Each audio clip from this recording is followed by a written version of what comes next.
Hey everyone, it's Madame Mary. Welcome back to my art channel. The painting you're seeing now is based off of a song called Skeleton Key by Dessa.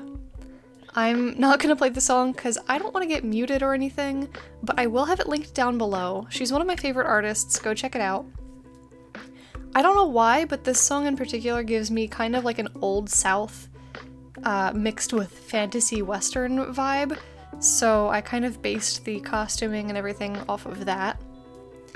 The blue stuff that you see on the earring and the key is masking fluid. Masking fluid, for those who don't know, is kind of like this gummy, liquidy stuff that you can put down on the painting, and when it dries, it protects the paper from watercolor. It's good for things that you want to stay white. So you see me painting around the neck and the face, and it would have been really finicky to have to paint around that earring every single time. So putting masking fluid means I don't have to worry about accidentally covering anything on the earring with skin color.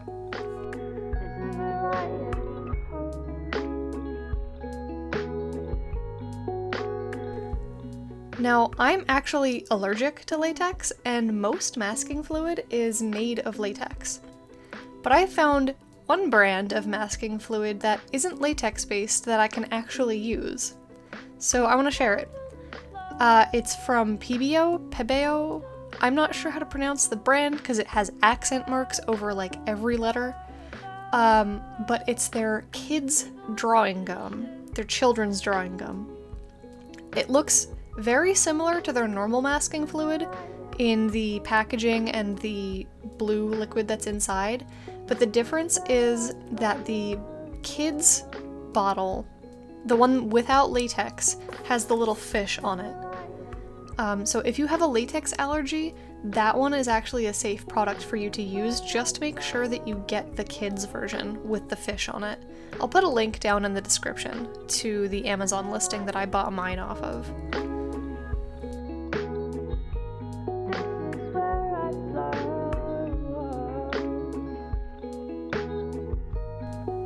For this piece, the paper that I'm using is the B 100% cotton watercolor paper, and Daniel Smith colors in, I believe I used quinacridone gold for the background, New Gamboge yellow and Pyrrole scarlet, and probably I think a bit of Carbazole violet for the skin tone, and also parts of the shading in the dress. And then phthalo blue red shade for the dress. I turn it green. I kind of glaze in the shadows in the dress before I add the actual hue of the dress.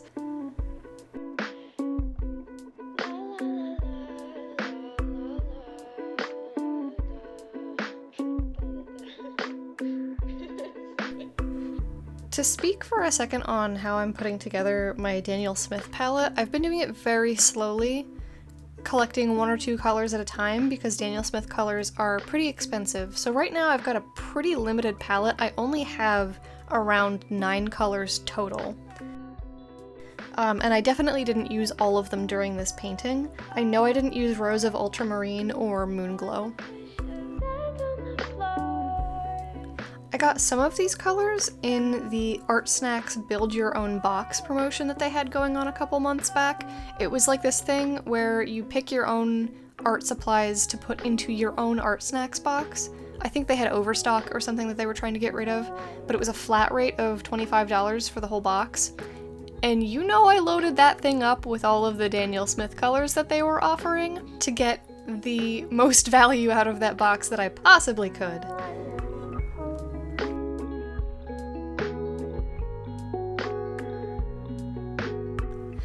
I know I don't have the most efficient palette of Daniel Smith colors right now. Again, they're expensive, so I'm kind of collecting them one by one. And I know I have a bunch of novelty colors like Quin Gold and Moonglow instead of a nice mixing palette of warm and cool primaries. My goal with this palette right now is to supplement my student grade watercolors, and then whenever I run out of a pan of my student grade, I replace that pan with the professional equivalent. That helps save money in the long term so that I'm not wasting the paints that I already have. Even though they're lesser quality, I still want to use them up. So for instance, what I do have in this palette is an Indian Throne Blue that I use to supplement my regular mixing palette and act as a substitute for ultramarine blue in mixes that I don't want to granulate, since ultramarine blue is a granulating color. The rest of the colors that I have are either from that Art Snacks box that I mentioned earlier, or they're colors that I selected specifically because they have interesting qualities that I wanted to try, such as the brilliant luminescence in Quin Gold and Green Gold. As a quick aside, I bought Moonglow to try out because everyone was raving about it, and I'm actually rather unimpressed by it. I don't know if I'm just missing something or what, but it just seems kind of dull.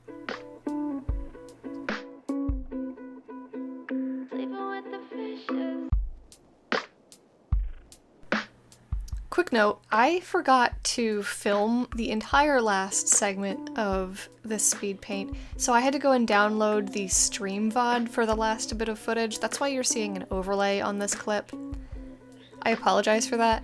But if you don't already know, I stream art on Twitch twice per week. I stream on Wednesday mornings at 10 a.m. Eastern Time and Saturday evenings at 8 p.m. Eastern Time. So head over to twitch.tv/MadameBerry to see my full schedule and more information about that.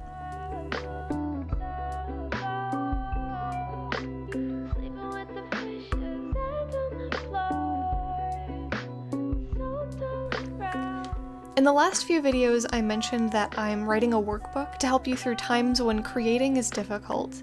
That book is now actually up for sale. You can order it, or you can read the first chapter totally free via the link in the description.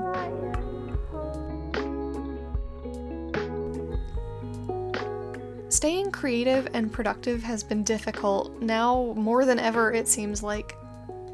If you want to hear more about how I'm dealing with that, check out my latest video right here. Until next time, take care.